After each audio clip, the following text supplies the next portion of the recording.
Dios bendiga nuestras vidas en esta preciosa oportunidad. Hoy estamos celebrando el Domingo de Triunfo, es decir, la entrada triunfal. Generalmente se le llama el Domingo de Ramos, pero nosotros la identificamos como el comienzo de la Semana Mayor. Es la Semana Santa. La última semana que el Señor ministró en la ciudad amada de Jerusalén. Obviamente, para hablar acerca de esa Semana Mayor, bueno, comenzamos en la última semana que nos remontamos en el lugar de la ciudad de Jerusalén. Específicamente allí en el Monte de los Olivos. Obviamente los evangelistas presentan diferentes tópicos, diferentes puntos de vista. Y vamos a partir desde Mateo. Mateo en el capítulo 21 comienza a hablarnos y nos da una secuencia de esos versículos. Cito la escritura para estar conectado. Del capítulo 21 de Mateo: cuando se acercaron a Jerusalén y vinieron a Betsabé, al monte de los Olivos, Jesús envió a 2 discípulos diciéndole: id a la aldea que está a la entrada de vosotros, y luego hallaréis a una asna atada y un pollino con ella. Desatadla y traédmelo. Y si alguien os dijere algo, decid: el Señor los necesita, y luego los enviará. Todo esto aconteció, mire lo que dice Mateo, para que se cumpliese lo dicho por el profeta cuando dijo: decid a la hija de Sión, he aquí tu rey viene sobre ti, manso y sentado sobre una asna y sobre un pollino, hijo de animal de carga. Y los discípulos fueron e hicieron como Jesús les mandó, y trajeron el asna y el pollino y pusieron sobre ellos sus mantos, y él se sentó encima. Y la multitud, que era muy numerosa, tendía sus mantos en el camino, y otros cortaban ramas de los árboles y las tendían en el camino. Y la gente que iba delante, la que iba detrás, aclamaba diciendo: Hosana al Hijo de David, bendito el que viene en el nombre del Señor, Hosana en las alturas. Y cuando entró en Jerusalén, toda la ciudad se conmovió, diciendo: ¿quién es este? Y la gente se decía: este es el profeta de Nazaret de Galilea.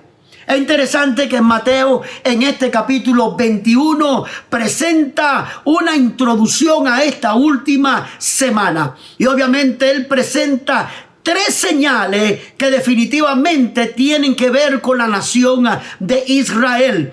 Y después de estas 3 señales le siguen entonces 3 parábolas. Y obviamente la parábola se desprende de la acción antagonística que tenían los religiosos de ese tiempo. Y vemos que el Señor le da 3 señales respecto a la nación. Número 1, la presentación del rey. Fueron los versículos que leímos del 1 hasta el 11. La entrada triunfal, cuando entra el Señor, la única vez que Él permite que los discípulos y la multitud y el pueblo lo proclamen como el Mesías, como el descendiente de David, como el prometido.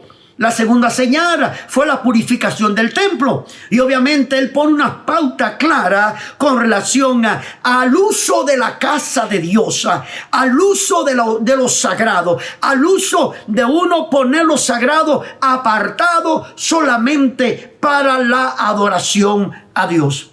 Y obviamente tiene que ver con un simbolismo con la nación judía también. La tercera señal es la maldición de la higuera. Acuérdense el pasaje cuando fue a buscar fruto, no encuentra fruto, maldice la higuera y Pedro le habla acerca de la fe. Y es interesante, y el Señor concluye a través del perdón. La fe está atada al perdón, a cómo tú te comportas, cómo tú perdonas a otros que te han ofendido. Bien interesante, ¿verdad? Pero vemos que esas son las tres señales que da con relación a la nación de Israel. Y qué tremendo paralelo. Pero no vamos a hablar acerca del simbolismo de estas tres señales que usted están bien claras, la puede entender. La otra cosa fueron las tres diferentes parábolas que el Señor le habla cuando se encuentra en contra de aquellos religiosos.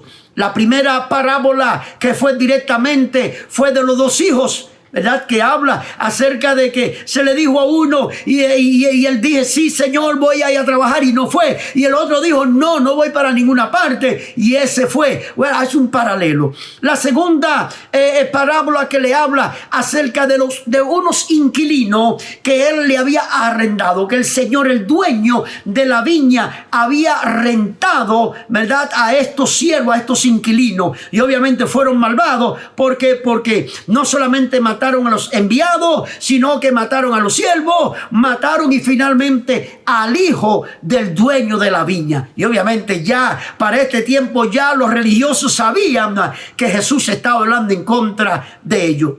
La tercera parábola que podemos ver aquí son las fiestas de la boda, acerca de la preparación de aquella fiesta. Y es interesante que como aquellos discípulos toman la misión de ir a buscar el pollino. Mire, debe decirle, el cumplimiento profético de Jesús fue intencional. Jesús cumplió más de 300 profecías con relación al Mesías dicha en el Antiguo Testamento. Y esta es una de ellas en la cual se profetizó. Zacarías profetiza desde antemano. Y obviamente, deliberadamente, vemos que el Señor envía a los discípulos a buscar un pollino o un asno que nadie se había montado sobre él.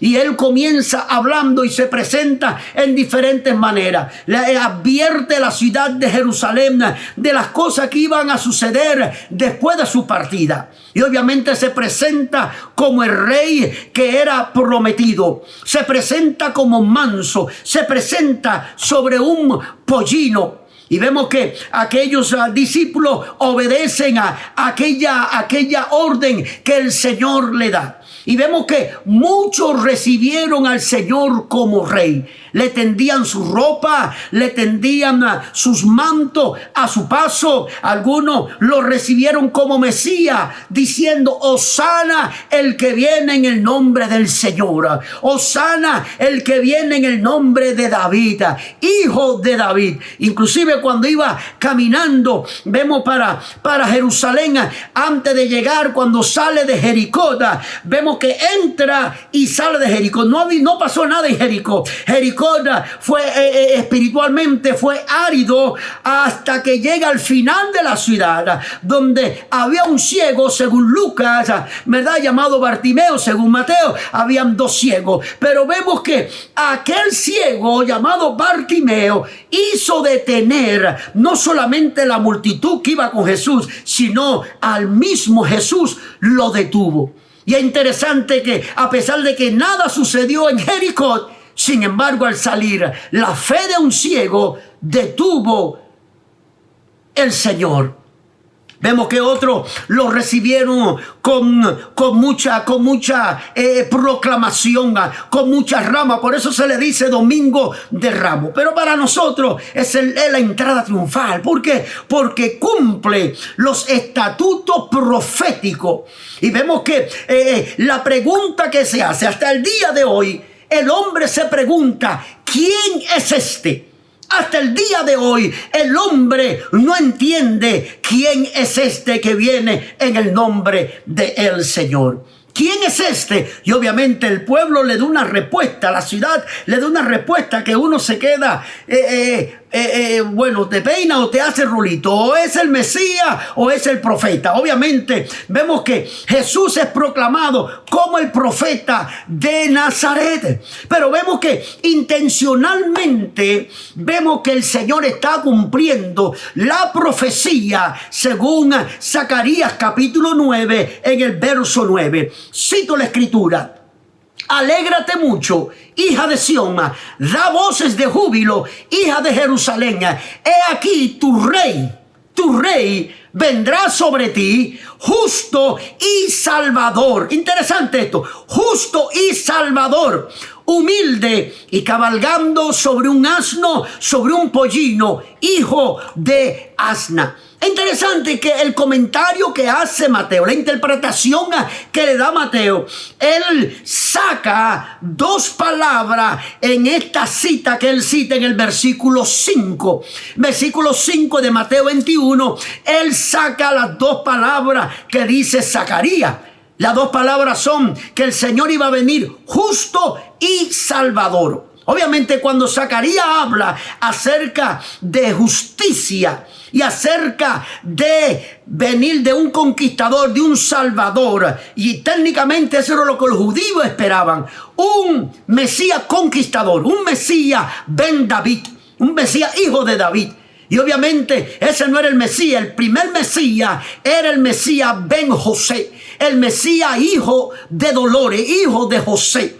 Y obviamente cuando vemos la escritura, vemos que Mateo deliberadamente omite la justicia y la salvación. Es decir, Dios no venía a poner justicia en el mundo, ni a conquistar al mundo. ¿Por qué? Porque Él venía a dar su vida en rescate por el mundo.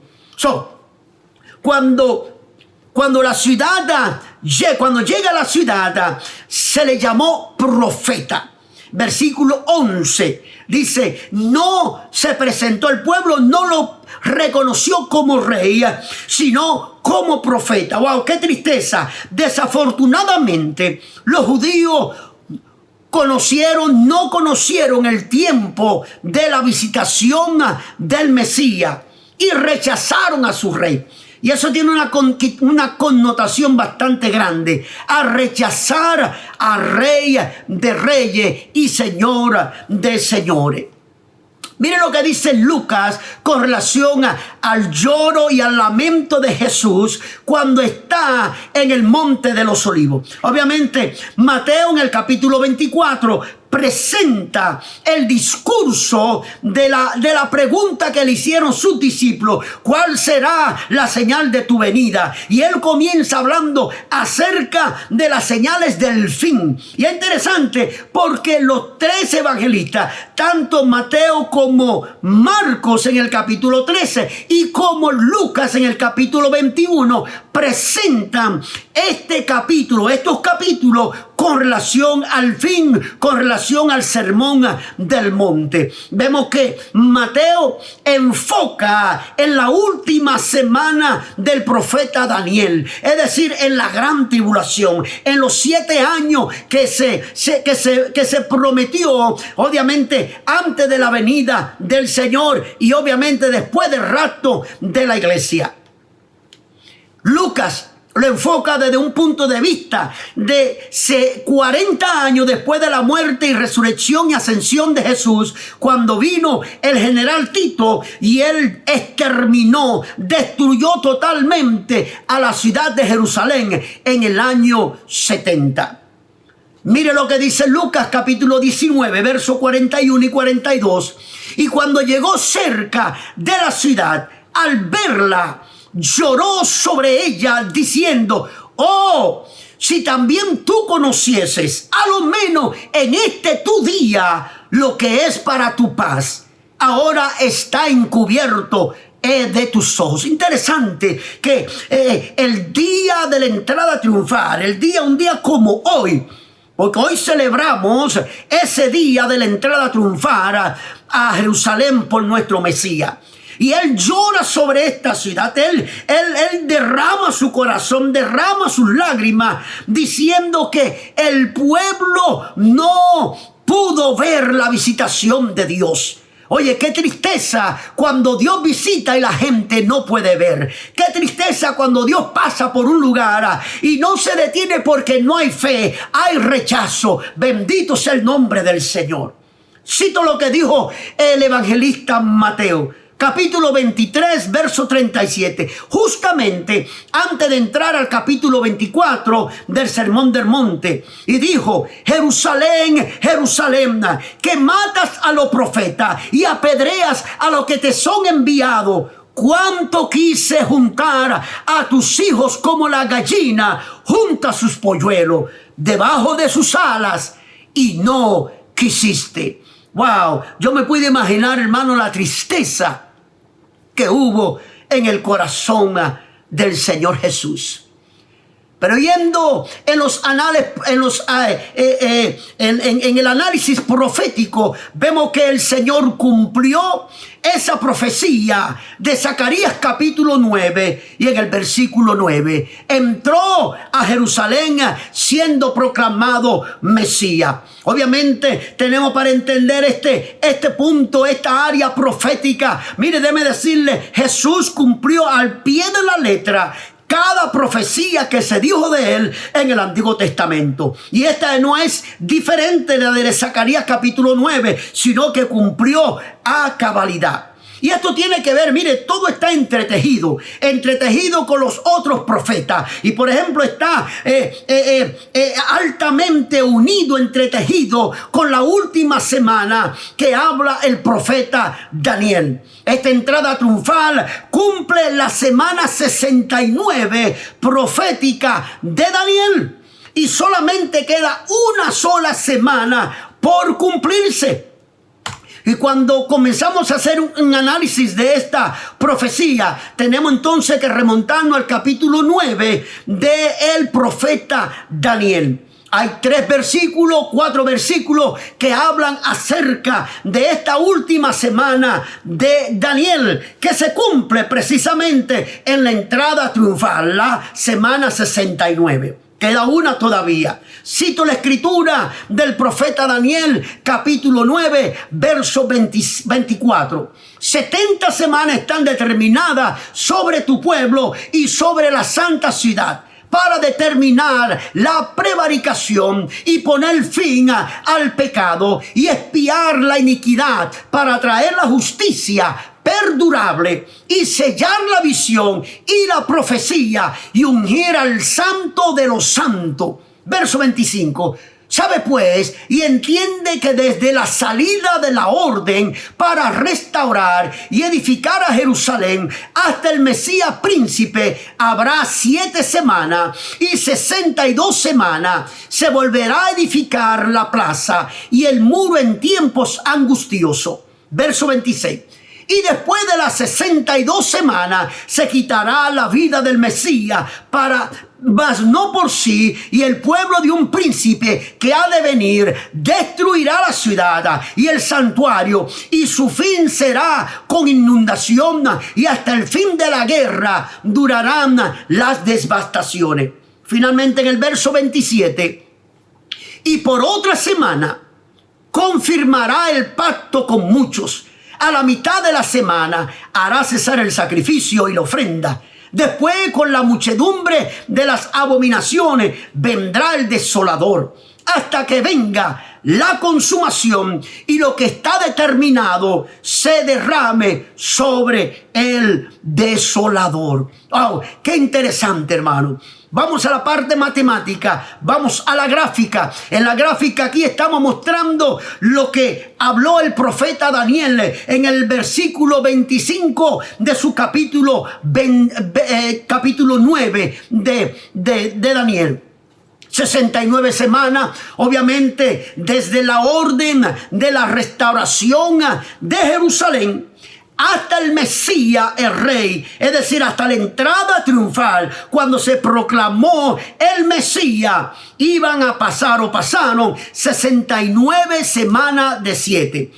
Obviamente, estas semanas de 7 son multiplicadas por 7. Cada semana son 7 años. Cuando estamos hablando de 69 semanas, usted lo multiplica por 480, por 7, le da 483 años. Y ahí cito la palabra del profeta. ¿Sabe pues? Y entiende lo que desde la salida de la orden para restaurar y edificar a Jerusalén hasta el Mesías príncipe habrá 7 semanas y 62 semanas. Se volverá a edificar la plaza y el muro en tiempos angustiosos. Obviamente, cuando está hablando aquí de reedificar, quiere decir que hubo destrucción con esto. Pero vamos a traer un poquito más de claridad. ¿Desde qué punto? Porque hubieron 4 emigraciones que salieron desde los medos persas, ¿verdad? Para reedificar a Jerusalén, los muros, las carreteras. Bueno, pero específicamente lo que se refiere el ángel cuando le da la palabra al profeta es la orden de reconstruir a Jerusalén. Desde esa orden, es decir, ¿quién dio esa orden para reconstruir? No los muros, no las calles, sino la ciudad. Fue Artajerjes en el año 445 antes de Cristo. Es decir, para ser exacto, marzo 14 del 445, Artajerjes da el decreto para reconstruir a la ciudad de Jerusalén. Contando desde ahí, 69 por 7 por 360. Fíjese bien, el calendario judío era de 30 días. Y después entonces los años bisiestos eran sumados a esta suma. De manera que tomamos en cuenta los años judíos del Antiguo Testamento, que eran 30 días. Multiplicado 69 por 7, multiplicado por 360, da 173.880 días. Desde el 445 a.C. hasta la muerte o hasta la entrada triunfal en el año 32 después de Cristo, pasaron 173.740 días. Desde marzo 14 a abril 6 pasaron 24 días. Sumándole los años bisiestos nos da 116, así que 116 días. Así que sumando todo nos da exactamente 173.880 días, que son 483 años. Así que la Biblia es exacta. La Biblia no es vaga, sino exactamente. ¿Cuándo se cumplió esto? En la entrada triunfal. La entrada triunfal, de acuerdo a los análisis históricos, sucedió el 6 de abril del año 32 de nuestra era. Ese fue el cumplimiento de las profecías de Zacarías capítulo 9, verso 9. Cuando entra el Salvador, el Mesías, el prometido, por la ciudad, por las calles de Jerusalén, en la semana antes de la crucifixión. Ahora, usted me preguntará, pastor, pero ¿cómo esto? ¿Cómo esto que entonces no sigue la próxima semana si todo fue exactamente en orden cronológico? Sencillamente, hermano, porque hay un intervalo. ¿Un intervalo por qué? Porque en el momento que la nación judía rechaza al Mesías, ellos mismos rechazaron al Mesías, el reloj profético de Dios se detuvo con la nación de Israel. Óigame bien, Israel sigue siendo el pueblo de Dios. Nosotros, la iglesia, hemos sido injertados en esa nación, en Israel. Todavía Israel es el pueblo de Dios. Lo único que el Señor, como le dijo al profeta Daniel, el Señor está confirmando ese pacto por muchos días con muchos. Y eso somos nosotros, la iglesia. Es decir, al cabo el cumplimiento de las 69 semanas, cuando entró el Mesías por Jerusalén, cuando se cumple la semana 69, Zacarías capítulo 9, verso 9, se cumplió esas 69 semanas. Eso lo vemos en la gráfica, versículo 25. Ahora, en el versículo 26, vemos un intervalo donde Dios confirma con mucho. Un intervalo, ¿por qué? Porque la nación, al rechazar al Mesías, automáticamente puso una pausa. Dios tiene pausado a la nación porque Él tiene planes en el futuro. Pero mientras tanto, este paréntesis, vemos que el Señor está lidiando con un pueblo que ha sido injertado. Cuando usted injerta, a mí me gusta la planta, me gusta la agricultura y me gusta hacer injerto. Y uno corta el tallo y uno coge otro tallo y uno lo pone ahí, ¿verdad? Tallo con tallo y lo amarra bien. Y esas propiedades después de algunas semanas van creciendo y ya eso viene siendo parte de ese árbol. Así hemos sido nosotros. Nosotros hemos sido injertados en Israel. Y a pesar de que la nación está en pausa, pero la iglesia está caminando. Aleluya. La iglesia está caminando. La iglesia, Dios está lidiando con la iglesia. Y tal vez hay estrechez hoy día. Hay situaciones mundiales hoy día. Pero la iglesia está más activa que nunca sobre los aires y sobre cada rincón del mundo. Oh, gloria sea el nombre del Señor. De manera que hay un intervalo entre las 69 semanas y la última semana, las 70 semanas. Acuérdense que el Señor, el ángel le dijo al profeta Daniel que eran 70 semanas. 70 por 7 son 490. Ese número redondo. No sé qué misterio tenga ese número, pero ese número es misterioso. No solamente aquí lo encontramos, en otra parte de la escritura también encontramos el 490. De manera que las 69 semanas suman 483 años. Así que queda una semana de 7 años. Y esa semana el Señor habla en Mateo capítulo 24, Marcos capítulo 13, Lucas capítulo 21, habla acerca del fin, las señales, los acontecimientos. Esto que estamos encarando hoy día, hermano, es parte del plan que Dios tiene preparado para la iglesia, para este mundo, porque todo ha de cumplirse. Ninguna palabra caerá en tierra que no se cumpla. De manera que mientras hay un paréntesis con la nación, la iglesia sigue creciendo y sigue la gente convirtiéndose. ¿Hasta cuándo? Hasta que venga el rapto de la iglesia. Obviamente, con el rapto de la iglesia comienza el reloj profético, ese reloj que estuvo detenido que ha estado detenido por más de 2000 años. Comienza entonces a correr de nuevo, cumpliendo la última semana. ¡Wow! ¡Qué misterio eso de la última semana! Jesús habló mucho de esto. Jesús le llama la gran tribulación.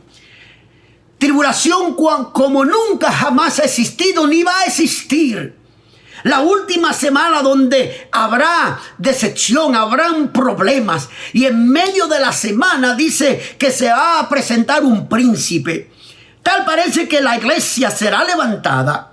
Obviamente, cuando vamos al capítulo 4 del libro de Apocalipsis, nos habla acerca de ese rapto, ¿verdad? La iglesia que se encuentra en el cielo, ¿verdad? Dice que se le abrió una puerta grande y se le dijo, ven y mira. Este intervalo de los 2000 años lo habla en el capítulo 26 de Daniel. Y dice, y después de las 62 semanas se quitará la vida al Mesías, mas no por sí, y el pueblo de un príncipe que ha de venir destruirá la ciudad y el santuario, y su fin será con inundación, y hasta el fin de la guerra durarán las devastaciones. Interesante, hermano, que esto cumple, ¿verdad? En el año 70, cuando el Señor llora y vio, dice que nada quedaría sobre piedra que no fuera removida. Eso le dio tristeza al Señor. Interesante que vemos que siempre hubo revuelta en Palestina con los judíos con relación al Imperio Romano. Siempre habían problemas ahí, siempre habían problemas políticos. Inclusive algunos de los discípulos del Señor eran miembros de partidos políticos y partidos revolucionarios, ¿verdad? Los celotes, como era Pedro y compañía.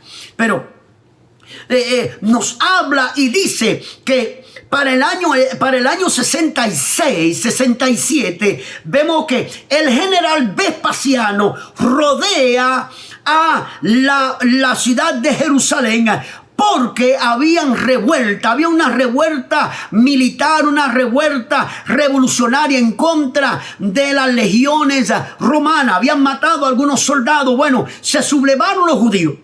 Y se sublevaron en Masada también, que fue el último sitio donde duró. Pero comenzó con Vespasiano.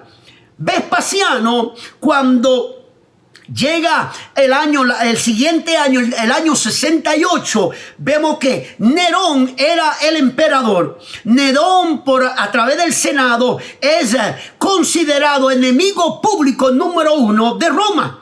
Y entonces sacado de la posición de emperador. Y obviamente después se suicida y todo eso.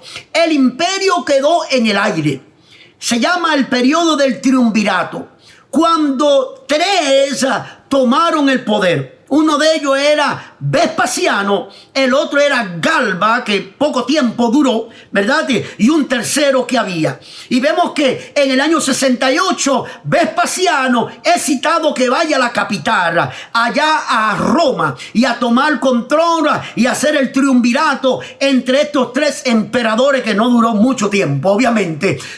Cuando él sale en el 68, estaba el sitio todavía en contra de Jerusalén. Y entonces él deja al hijo de él, que era también un general llamado Tito. Tito entonces termina el sitio, dura 3 años más o 2 años más el sitio, y en el año 70 vemos entonces que destruye aquel lugar. Por eso que Lucas se refiere a esta destrucción cuando él habla en el capítulo 21, que cuando veáis las tropas invasoras que rodean a Jerusalén, es la señal de huir de Jerusalén, de no entrar ahí. Déjeme decirle, murieron miles y miles de personas allí en la ciudad de Jerusalén. Fue tanta el hambre, tanta la desesperación, que optaron por algunos comerse sus propios hijos. Fue terrible. Murieron, ¿verdad? Personas, mujeres, hombres, todo moría. Y todo lo que capturaban, aquellos que querían salir de la ciudad, los romanos los capturaban y los crucificaban. Y vemos que toda la carretera, todos los caminos que conducían a Jerusalén, habían personas en una cruz crucificado. Miles y miles de personas. Era un cuadro patético. En el año 70, cuando Tito entra, dice que no quedó piedra sobre piedra. El templo fue destruido y es curioso porque Jesús habla específicamente acerca de las piedras. ¿Por qué piedra sobre piedra? No quedó piedra revuelta. Obviamente en el templo había mucho oro. En la parte del lugar santo, el lugar santísimo. Había una manualidad, habían cubierto muchas de estas piedras en oro por la cuestión del santuario. Y por eso fue que cuando los soldados invaden, removieron toda clase de piedra, buscando botines y buscando oro. ¿Y cómo se cumple la escritura? Finalmente, Daniel capítulo 9, verso 27, él dice: y por otra semana confirmará el pacto con muchos, y a la mitad de la semana hará cesar el sacrificio y la ofrenda. Después, con la muchedumbre de las abominaciones, vendrá el desolador hasta que venga la consumación. Lo que está determinado se derrame sobre el desolador. Se cree que al levantar la iglesia comienza el periodo de los 7 años de la tribulación. Jesús le llama la gran tribulación a la segunda parte de esta semana. Los primeros 3 años y medio se cree que el anticristo, una palabra que usamos, pero en sí el pseudocristo. El anticristo habla de uno que se opone a Cristo. Este no se opone, este se va a hacer pasar por Cristo. Por eso es que la palabra correcta, el pseudo-Cristo, el que viene imitando a Cristo, imitando al Mesías. Y entonces se cree que hará paz con la nación. Y esa paz va a ser efímera. Se va a instituir de nuevo el sacrificio en el templo de Jerusalén. Y vemos que a la mitad de esa semana Él va a hacer parar todo este sacrificio. Se va a proclamar como Dios. Y ahí entonces la venda de la nación de Israel será quitada. Y entonces sabrán que el Mesías fue aquel que crucificaron 2000 años atrás. ¡Wow! ¡Qué tremendo, hermano! Mateo 24, versículo 21, 22 dice: porque habrá entonces gran tribulación, cual no ha habido desde el principio del mundo hasta ahora, ni la habrá. Y si aquellos días no fueren cortados, nadie sería salvo. Mas por la causa de los escogidos, aquellos días serán cortados. Dios tenga misericordia de nosotros. Aquí en esta gráfica tenemos la 70 semanas. Obviamente ya hablamos de las 69. Hay un paréntesis, hay un intervalo para la iglesia. El intervalo es desde ese momento de la entrada triunfal hasta hoy día. Es un intervalo indefinido. Nadie sabe la hora ni el día cuando viene el Mesías. Por eso es que no sabemos cuánto tiempo va a durar. Entonces, a la mitad de la semana, a los 3 años y medio, vendrá entonces la abominación desoladora o el anticristo o el pseudocristo. El sacrificio será enforzado, será eliminado a la mitad de la semana. Se le llaman en Apocalipsis 3 años y medio, 42 meses o 1260 días. Todo esto tiene que ver con el cumplimiento. La suma total del cumplimiento son 490. Qué interesante, hermano. Algo curioso, le voy a traer algo curioso a usted con relación a los 490. Pedro le dice: Señor, ¿cuántas veces debo perdonar? Y el Señor le dijo: 70 veces 7 en un día. Digo, wow, en un día, 70 veces 7, 490. Vamos a la gráfica. 70 veces 7, desde Abraham hasta el Éxodo. Pasaron, obviamente, cuando se le da la promesa, él tenía 75 años. Cuando se habla acerca del Éxodo, pasaron 430 años y sumándole los 75 años, da 505 años. Ahora, de esos 505 años, vamos a restarle la desobediencia. Acuérdense, siempre que el pueblo desobedecía, el reloj de Dios se detenía. Siempre que el pueblo estaba en desobediencia, Dios no le hablaba al pueblo. Dios ponía una pausa, un intervalo. Y es por eso entonces que toda esta suma nos da 490, porque restándole el tiempo que hubo desobediencia. Veamos la desobediencia de Ismael. Obviamente Ismael fue el hijo de la sierva. Ismael fue el hijo de Agar. Ismael es el producto de la desesperación humana. Cuando Dios promete, Él va a cumplir. Y vemos que se desesperaron. Y ahí entonces vino Ismael. Ismael es el primo hermano de los judíos, primo hermano de Israel, que son los árabes que habitan en el Medio Oriente también. Lo encontramos en Génesis capítulo 16, verso 16, capítulo 21 del Génesis, verso 5. Restándole los 15 años. A los 15 años fue que vino Isaac, el hijo de la promesa. Entonces hay que restarle esos 15 años que no estaba bajo el acuerdo o la voluntad de Dios. Cuando le restamos a 505 menos 15, nos da 490 años. Pero no se detiene ahí. Vamos a ver más. La otra gráfica, número 2. Desde el Éxodo hasta la construcción del templo pasaron también 490 años, restándole los años de desobediencia.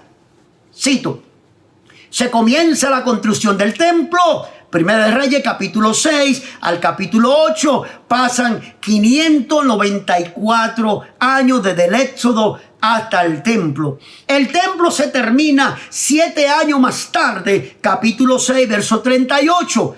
594 más 7 nos da 601. Ahora, vamos para atrás, vamos a restarle la servidumbre. En el libro de Jueces se cataloga por lo siguiente: la gente hacía lo que le daba la gana. Así mismo, eso es lo que dice la escritura. La gente hacía como quería, hacía como le daba la gana. Y por eso el pueblo estuvo en servidumbre en diferentes jueces, diferentes años. Todo esto suma 111 años de servidumbre. Esa servidumbre se le resta a los 601, se le resta 111, nos da 490 años. Interesante. No sé qué usted puede hacer con eso, pero guárdelo por ahí. La tercera. Desde el templo hasta el edicto de Artajerjes pasaron 560 años. Interesante. Cuando se termina el templo fue en el año 1005 a.C., cuando viene la reconstrucción de la ciudad por Nehemías, capítulo 2, verso 1. Termina en el 445, cuando Artajerjes da la orden de la reconstrucción. Así que pasa 560 años. Ahora, vamos a restarle los años de desobediencia. Vamos a restarle la cautividad en Babilonia. Los judíos duraron 70 años cautivos en Babilonia. Y eso hay que restarlo porque eso no estaba de acuerdo a la perfecta voluntad de Dios. ¿Por qué 70 años, pastor? Buena pregunta. 70 años el pueblo le debía por el descanso de la tierra a Jehová. Jehová había determinado que trabajaran cada 6 años y el 7º lo dejaran descansar. Si usted hace la suma le da que le debían 70 años de descanso a la tierra. Por eso fue que fueron extirpados, fueron sacados, obviamente, de Jerusalén, de Judea. Lo sacaron 70 años y nos da 490. La historia no habla, hermano, acerca de la separación. Un poquito antes del cautiverio de los judíos, la nación a la muerte de Salomón se divide en dos. Obviamente el hijo de Salomón, Roboam, siguió los consejos de los amigos. Bueno, el punto fue que se divide la nación. 10 tribus se van a Samaria, y en Samaria se hacen los lugares altos para que no fueran a adorar a Jerusalén y se reconciliaran. Duraron separados. Vemos que los reyes de Israel, se le llamó la parte del norte, hicieron lo malo delante de la presencia de Dios, y vemos que Dios lo castiga. Cuando antes de los babilónicos vino los asirios, el imperio asirio, en el 722 vemos que los asirios tomaron cautivo las tribus del norte, es decir, de Israel. Se las llevaron y desaparecieron. Básicamente no hay nada en los análisis históricos que se diga que ellos regresaron. ¿Por qué? Porque la promesa que Dios le había dado era a los descendientes de Judá, a los descendientes de la casa de David. Por eso que las tribus del sur, aunque eran pequeñas, Dios se mantuvo ahí.